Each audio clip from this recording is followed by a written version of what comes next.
Everyone, I'm going to read the next chapter in Stay Where You Are and then leave chapter 4. The title of the chapter is Your King and Country Wants You. Let's see what happens. The shoeshine box was made of dark brown mahogany.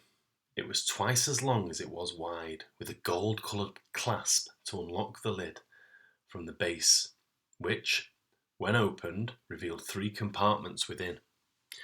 The first compartment contained 2 horsehair brushes, one black, one brown, with corrugated grips on the handles. The second revealed a set of 4 grey shining cloths and a pair of sponge dabbers. The third held 2 tins of polish, which had been almost full when Alfie found the box. Carved into the side was the word Holschnecht and an emblem that displayed an eagle soaring above a mountain, wild-eyed and dangerous. Secured to the underside of the lid was a footrest that could be taken out and attached to the top of the sealed box through a pair of thin grooves etched into the side. This was where a customer laid his foot when he was having his shoes shined.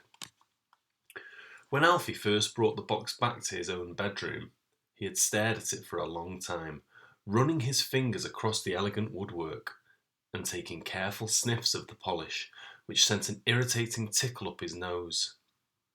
He had seen boxes like this before, of course, although none as beautifully and none as beautifully designed and well cared for as Mr. Janaszek's. A few days after signing up, his father had taken him to King's Cross. He'd said they were going there to look at the trains, but that wasn't the real reason. And Alfie had seen Leonard Hopkins from number 2, shining shoes in a corner by the ticket counter and charging a penny a shine.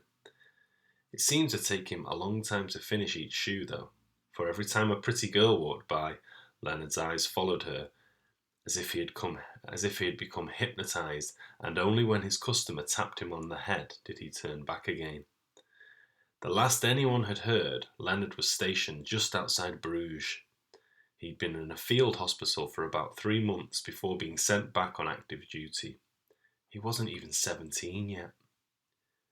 He'd mentioned Leonard's job to Mr. Janaszek one evening, and Kalina's father had laughed and said that the problem with the English was that they always wanted someone else to serve them. The rich had their values, and footmen... Sorry if I read that wrong. The rich had their valets and footmen, their housekeepers and maids. The poor couldn't afford such luxuries, so it made them feel good to have someone shine their shoes for them instead. It gave them a sense of importance.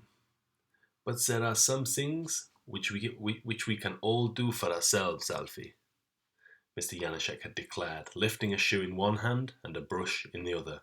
And this, my young friend, is one of them. Carefully examining the shoeshine box, Alfie felt certain that it had been in Mr. Janaszek's family for a long time, a family heirloom, and that he had brought it with him to London when he left Prague for the best reason in the world, for love. Maybe he'd even used it himself to earn money before he'd opened up his sweet shop.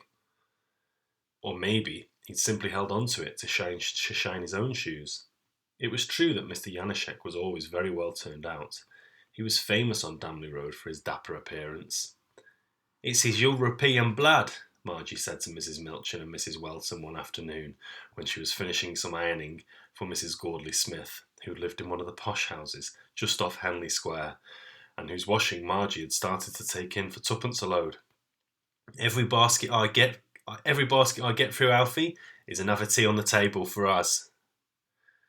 On the continent, men take pride in their appearance. Oh, if I was 20 years younger and Fred was looking the other way, said Mrs. Welton with a laugh, and Mrs. Milchin shook her head and pulled her face like she'd just drunk a mouthful of sour milk.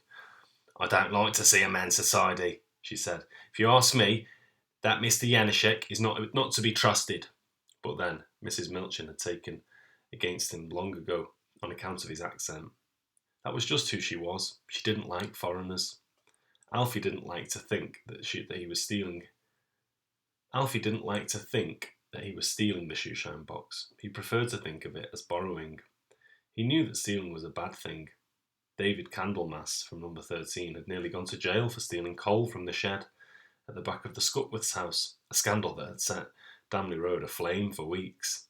But he was sure that Mr. Janaszek would approve of what he was doing, and he promised himself that he would return it when the war was over and Kalina and his father finally returned to number 6, if that day ever came. I'll pause that. I'll carry on in the next video.